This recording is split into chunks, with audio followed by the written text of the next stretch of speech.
पाकिस्तान तहरीक इंसाफ जो कामयाबियां समेट रही है, आसन सलीम बरियार का सियालकोट के अंदर इलेक्शन जीतना, ये वज़ीर आज़म के बयानिए की जीत है। ये पाकिस्तान तहरीक इंसाफ का जो तब्दीली का सफ़र है, इस हलके से इलेक्शन जीतना उस 40 साला वरियो ख़ानदान के इक़्तिदार को ख़त्म करने की नवीद है। और सियालकोट समेत सेंट्रल पंजाब और पूरे पाकिस्तान में जहाँ जहाँ पीटीआई सीटें ना जीत सकी या नताइज जो हैं वो उस तरह से हौसला अफजा नहीं रहे, ये सीट जो है वो इस बात की नवीद सुनाती है कि उन हलकों में जहाँ अजारादारी थी नून लीग की, जहाँ पे ख़ानदानी कब्ज़ा माफियाज थे, जहाँ पे नस्ल दर नस्ल ग़ुलामी थी और जहाँ पे यरगमाल बना के अवाम को थाने और कचहरी में गिरवे रखा गया था, वहाँ पे तब्दीली की लहर जो है वो आ चुकी है। और वज़ीर आज़म की क़यादत में हम इंशाअल्लाह जो नए पाकिस्तान की तरक्की और खुशहाली के लिए आगे कदम बढ़ा रहे हैं, ये जीत भी उसी मुस्बत सिमत की तरफ इंतहाई अहम कदम है। मैं चूँकि फेडरल गवर्नमेंट का हिस्सा रही, जितनी भी पॉलिटिक्स की वो वफाक की एक MNA के कैंडिडेट की हैसियत से किसी जगह मैं जीती, किसी जगह मैं हारी, और लेकिन MNA की सीट पे आज भी 95,000 से ज़ायद वोट लेके पाकिस्तान तहरीक इंसाफ का परचम थाम के खड़ी हूँ। चूँकि मुझे मेरी जमात ने यहाँ अहम जिम्मेदारियों के साथ पंजाब रवाना किया था। मैं शुक्रगुजार हूँ वज़ीर आज़म इमरान ख़ान की, वज़ीर आला पंजाब उस्मान बुज़दार की और अपनी पार्टी की सारी क़यादत की कि उन्होंने मुझ पे एतमाद करते हुए जो यहाँ इस मोर्चे पे जिम्मेदारियाँ मुझे उस वक्त एलोकेट की, असाइन की, मैंने पूरी ईमानदारी से आपके सामने है कि मुखालफीन का हर महाज पे मुकाबला किया मैडम और उनको हर जगह पे शिकस्त फाश दी। और मीडिया के साथ जो बयानियाँ हैं उसको हमने जिस अंदाज से आगे बढ़ाया वो आपके सामने है। अब हम इस बात की तवक्को करते हैं कि मेरा भाई, चूँकि फेडरल में मैं अपनी जिम्मेदारियां और अपनी जो एक MNA की अपने हलके के साथ कमिटमेंट होती है उसको निभाने के लिए पंजाब में अपना नुमाइंदा, अपना छोटा भाई आसन सलीम बरियार जो है वो इस असेंबली का मेंबर बना के मीडिया के हवाले करके जा रही हूँ। और मैं तवक्को करती हूँ कि आसन सलीम बरियार जो है वो नौजवानों की आवाज़ बन के मीडिया के साथ उसी तरह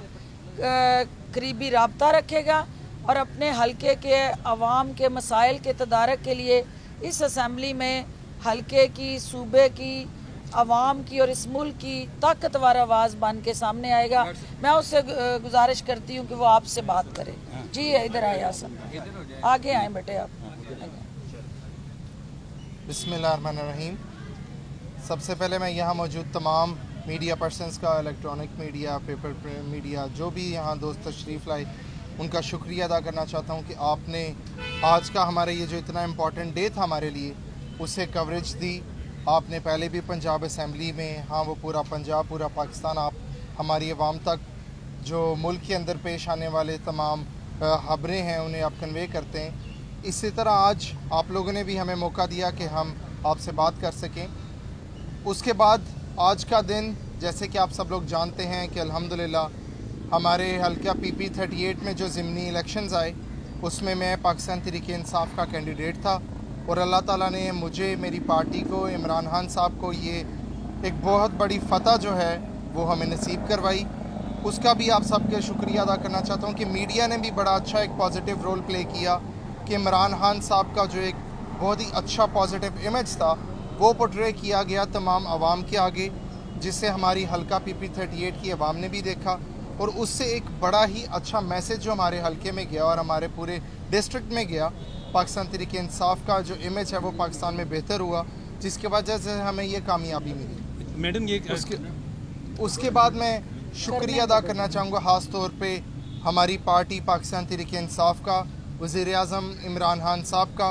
वज़ीर आला उस्मान बुज़दार साहब का, कि जिन्होंने अपने इस नौजवान को, जो पाकिस्तान तहरीक इंसाफ का मोटो है, मंशूर है कि नौजवान की आदत को हमने प्रमोट करना है, जो 65% ऑफ द पॉपुलेशन है पाकिस्तान की, जिसमें मैं भी आता हूँ। तो इस मोटो को आगे लेके जाते हुए एक बड़ा ही अच्छा हमें सपोर्टिव रोल मिला पाकिस्तान तहरीक इंसाफ की तरफ से। तमाम पार्टी ने एक फैमिली की तरह इस इलेक्शन को अपना इलेक्शन समझ के कंटेस्ट किया, जिसका नतीजा ये मिला कि हमारी एक बड़ी पॉजिटिव कैंपेन चली और पाकिस्तान तहरीक इंसाफ को ये सीट मिली। उसके बाद मैं शुक्रिया अदा करना चाहूँगा ख़ास तौर पे डॉक्टर फिरदौस आशिक अवान साहिबा का भी, क्योंकि मेरा हल्का जो है वो इनके NA के हल्के के नीचे PP का आता है, PP38, तो उसमें इनका बड़ा अच्छा एक रोल रहा, क्योंकि इनकी ऑलरेडी वो कॉन्स्टिट्यूंसी है, इन्होंने अपने हल्के लिए काफ़ी काम किए। दूसरा, में वज़ीर आला उस्मान बुज़दार साहब की बड़ी सपोर्ट मिली, उन्होंने हमें कन्वे किया कि आप अपनी फुल मेहनत के साथ ये इलेक्शन कंटेस्ट करें। पाकिस्तान तहरीक इंसाफ के तमाम कायदीन, तमाम विंग्स जो हैं, उन्होंने हमारे साथ इलेक्शन में हिस्सा लिया, उनकी सपोर्ट मिली। फिर आप जानते हैं जैसे कि इमरान खान साहब भी इस सीट को खुद वॉच कर रहे थे, वज़ीर आला उस्मान बुज़दार साहब भी इसे देख रहे थे, क्योंकि पाकिस्तान में जम्मू इलेक्शन होने के साथ साथ सिर्फ ये वाहिद सीट थी जो किसी भी असम्बली में, हाँ वो प्रोविंशल्स हों या वो फेडरल असम्बली हमारी हो, नेशनल असम्बली, सिर्फ एक सीट थी। तो इस सीट पे तमाम पाकिस्तान की जब वो बड़ी कड़ी नज़र थी, मीडिया ने बड़ा अच्छा हमारे पे जो है वो हमें कवरेज भी दी। तो यही वजह बनी कि जो इमरान खान साहब का बयानिया था वो जीता, और मुखालिफिन जो थे, जो नून लीग के हमारे दूसरे मुखालिफ थे, उनके बयानिए जितने आप सुनते रहे, उनके लीडरान की तरफ से, उनकी क़यादत की तरफ से जो पाकिस्तान के ख़िलाफ़ उनके बयान आए, उन्होंने काफ़ी एक नेगेटिव रोल प्ले किया उनकी कैंपेन के लिए, लेकिन पाकिस्तान के लिए एक पॉजिटिव बात थी, क्योंकि पाकिस्तान जो है वो है तो हम सब हैं। तो इसीलिए हमने पाकिस्तान की आवाज़ बनी, हमने अपनी कैंपेन के अंदर भी सिर्फ पाकिस्तान के बारे में पॉजिटिव बात की, क्योंकि हमारा ये प्यारा मुल्क है। डॉक्टर साहब ये बता दें कि आपके हल्के के आज MPA थे, उनको हल्फ देखने के लिए आपने जाना था, लेकिन आपको अंदर जाने नहीं दिया गया, किसके कहने पर ये हुआ? देखिए, पहली बात तो ये है कि जो लिस्ट आई थी फैमिली मेंबर्स की लिस्ट थी, और वर्कर्स के जो हमारे पूरे इलेक्शन के अंदर जिन्होंने बहुत कलीदी किरदार अदा किया, उनको उसमें एज अ गेस्ट पार्टिसिपेंट के तौर पे मदऊ किया गया था। चूँकि मैं ख़ुद भी लेट हो गई, चूँकि प्राइम मिनिस्टर साहब की वहाँ गवर्नर हाउस में जो सिक्योरिटी अरेंजमेंट्स थी, उसकी वजह से जब मैं यहाँ पहुँची तो इजलास ख़त्म हो चुका था और हलफ की तकरीब जो थी वो ख़त्म हो चुकी थी। तो इसलिए मेरा असम्बली के अंदर उस वक्त जब इजलास एडजर्न हो चुका था और इनका हलफ मुकम्मल हो चुका था, तो वहाँ जाने की ज़रूरत ही नहीं थी। इसलिए मुझे यही मुनासिब था कि मैं असम्बली में ना जाऊँ, और ये ऐसी बात नहीं है कि किसी ने टारगेट करके मुझे अंदर जाने से रोका, लेकिन इशू सिर्फ इतना है कि कुछ चीज़ें मैं देख रही हूँ मीडिया में चल भी रही हैं, लेकिन वो तहफ़्फ़ुज़ात, खदशात, नाराज़गियाँ हो सकती हैं, क्योंकि मैं एक स्पोक्स पर्सन होते हुए, हुकूमत पंजाब की तर्जमान होते हुए, कहीं ना कहीं आपके राइट के लिए जो इस्तेहकाक बिल था उसके साथ जुड़ा एक बयानिया था, जिसमें हुकूमत का कंसल्टेशन प्रोसेस में इन्वॉल्व ना होना और मीडिया का मेरे आगे से माइक्स उठाना, और इस बात की निशानदेही करता था कि हमें उस पूरे प्रोसेस से बिल्कुल लाइलम रखा गया था। और यही वो मेरी स्टेटमेंट थी जो मैंने दी, जिसको अल्टीमेटली डिस्प्लेयर आया फ्लोर से कि भाई आपने ये स्टेटमेंट क्यों किया। डॉक्टर साहब, आप केस डॉक्टर साहब डाल रही हैं तहरीके इस्तेहकाक बिल के हवाले से,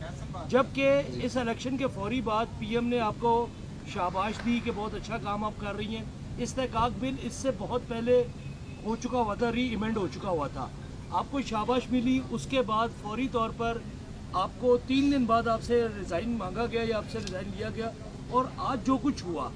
तो ये तो इस्तेकाक बिल तो बहुत पुरानी खबर है। उसके बाद आपकी बड़ी अच्छी कारकर्दगी जिसमें पीएम ने आपको बड़ा अप्रिशिएट किया था। देखिए हाजिर साहब, बात सिर्फ इतनी है कि हम इत्तेहादी हैं, काफ लीग हमारी इत्तेहादी जमात है, स्पीकर साहब जो हैं वो इस असेंबली के कस्टोडियन हैं, ये उनका इस्तेकाक है कि वो किसको दाखिले की इजाज़त दें किसको ना दें। लेकिन मैं ये समझती हूँ कि जिस वक्त मैं पहुँची तो हलफ भी ख़त्म हो चुका था और इजलास भी ख़त्म हो चुका था, इसलिए जो भी हमारी कहीं घर की बातें हैं हम घर में बैठ के उसको सेटल करेंगे। और उन्होंने उसके बाद आसन ने उनके चैम्बर में उनसे मीटिंग भी की है, उन्होंने बड़े अच्छे तरीके से इनको लुक आफ्टर भी किया है और गाइड भी किया है। तो जो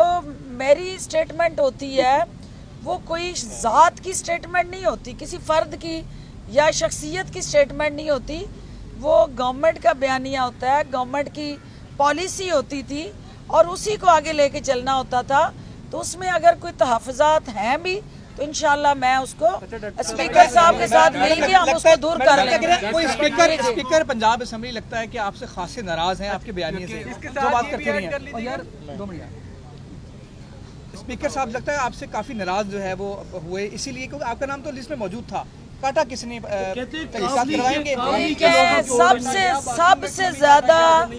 सबसे ज्यादा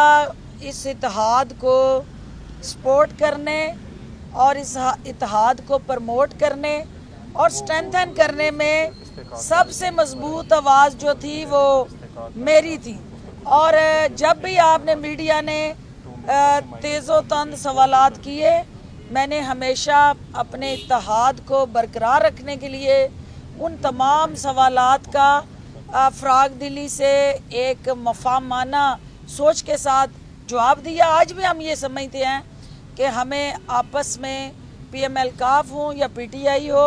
स्पीकर साहब हों या वज़ीर आला हों, हमने इकट्ठे चलना है, इकट्ठे हमने आगे बढ़ना है और कहीं कोई तहफ़्फ़ुज़ात हैं तो हमने उसको दूर करना है। बहुत शुक्रिया जी फारूक साहब। ये बताएं कि ये आज जो बड़ा नाखुशगवार वाक़या हुआ है, हमें तो अच्छा नहीं लगा, लेकिन बात ये है कि जो 4 दिन पहले तक आप जिस कैबिनेट की मेंबर थी उस कैबिनेट में से भी कोई भी वजीर उठकर दरवाजे तक नहीं आया, आप इस रवैये को कैसे देखते हैं? और वजीर मौजूद है अंदर नहीं, पहली बात तो ये है कि ना किसी वजीर को पता था मैं आ रही हूँ और ना मैंने किसी को बताया था कि मैं आ रही हूँ, क्योंकि एक हलफ बर्दारी थी, मैं एज ए गेस्ट आ रही थी और मैंने किसी को भी ऑन बोर्ड नहीं लिया था। बल्कि बाद में मुझे कॉल आई, उन्होंने भी कोई गैलरी में या अपने इंफॉर्मेशन उन तक आई, चीफ विप ने मुझे कॉल की, पार्लिमानी सेक्रेटरी इंफॉर्मेशन ने कॉल की कि आपने हमें क्यों नहीं बताया। देखिए यहाँ जब जिस मकसद के लिए मैं आ रही थी, मकसद तो हलफ था, वो तकरीब ख़त्म हो गई थी, सेशन एडजर्न हो गया था, तो गपशप तो हम बाहर में लगा सकते हैं। अच्छा, आप कह रही थी कि घर की बातें हैं, हम घर की करना चाहते हैं, आप इस घर से 2 दफ़ा निकाली गई हैं, वजह क्या बनी है? फेडरल में भी निकाली गई हैं, इसी घर की कैबिनेट से दूसरी दफ़ा निकाली गई हैं। दोनों दफ़ा मेरा रोल जो मेरी जमात ने मुझे असाइन किया, वफाक में मेरे कप्तान जो हैं वो इमरान खान हैं,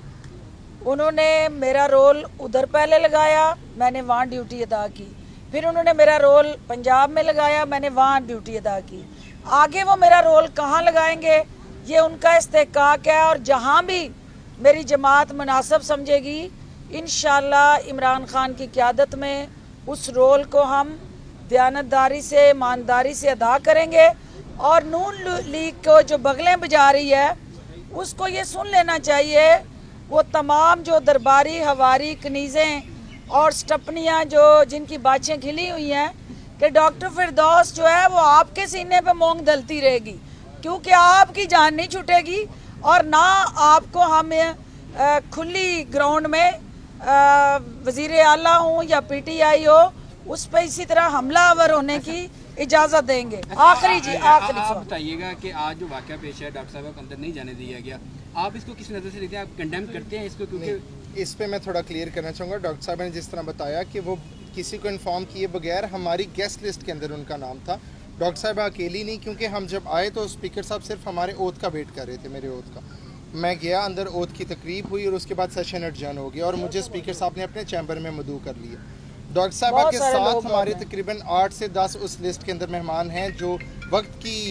देरी की वजह से नहीं आ सके और उन्हें भी हमने पैगाम पहुंचा दिया कि आप, क्योंकि अब सेशन नहीं है। और उसके बाद अगर आप लोग बात करें स्पीकर साहब ने कुछ ऐसा किया, ये बिल्कुल गलत बात है। स्पीकर साहब ने मुझे, मेरी पूरी फैमिली को ओथ सेरेमनी के बाद अपने ऊपर चैम्बर में बुलाया, रिफ्रेशमेंट्स की, हमारे साथ बैठे और मुझे दुआएं दे के और प्यार दे के अपने चैम्बर से विदा किया कि भैया आप जाओ और आप अल्लाह ताला आपको इस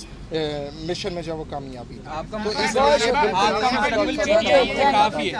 साहब ये बताइएगा कि आप जिस तरह कह रही हैं सारी सूरत हाल आपने बयान की, क्या वजह है? आप फेडरल मिनिस्टर रही हैं, प्रोविंशियल मिनिस्टर रही हैं, बीइंग अ पार्लियामेंटेरियन अमूमी तौर पर एक्स पार्लियामेंटेरियंस आ जाते हैं, उन्हें इज्जत और एहतराम से अंदर जाने दिया जाता है। कहीं कोई ऐसी वजह तो नहीं कि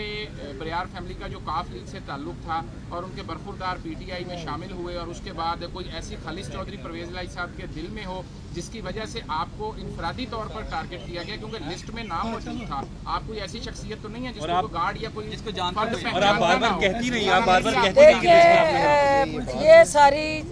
सियासत के उतार चढ़ाव होते हैं और काफ लीग पीटीआई में शामिल हो और जीते सीट तो चौई साहब को यकीनन उसमें खुशी होनी चाहिए। और मैं समझती हूँ कि अगर कहीं ऐसी कोई जो आप जिसकी तरफ निशानदेही कर रहे हैं वो बयानिया अगर एग्जिस्ट करता है तो वो बयानिया जो है वो छोटा बयानिया, बड़े लोग जो हैं वो बड़ी सोच रखते हैं और वो छोटी इस किस्म की हरकतों में नहीं उलझते। और मैं नहीं समझती कि स्पीकर साहब जो हैं उनकी नोटिस में ये चीज़ होगी। हो सकता है उनके अलावा सिक्योरिटी के अंदर मौजूद किसी शख्स को या किसी फ़र्द को या असेंबली स्टाफ की तरफ से कोई ऐसी चीज़ हुई हो। परवेज़ अलाई साहब की सोच बड़ी है, उनकी विजन बड़ी है और उनके पाकिस्तान और अवाम के साथ जो जुड़े रिश्ते हैं वो बड़े मजबूत हैं। और मैं नहीं समझती कि वो टारगेट करके किसी मेंबर को, साबका मेंबर को या मौजूदा मेंबर को मिलान करेंगे। वो बड़ी सोच वाले शख्स हैं और मैं उनसे बड़ी सोच ही तवक्को करती हूँ। ये छोटी सोच है और ये एक ऐसा अमल है कि जिसकी मैं नहीं समझती कि पार्लिमानी रवायात में कोई गुंजाइश होती है। पार्लियामेंटेरियन जो होते हैं वो पार्लियामेंट में आते हैं और जाते हैं और साबका पार्लियामेंटेरियन होते हैं, उनका इस्तेकाक भी होता है। और चौई परवेज़ अलाई साहब कम अज़ कम ऐसा नहीं कर सकते और ना उनकी किसी जगह पे भी कोई ऐसी टारगेट करके इंटेंशन हो कि वो हमें डिग्रेड करें, क्योंकि वो इज्जतें देने वाला घराना है, वो किसी की इज्जत से नहीं खेल सकते।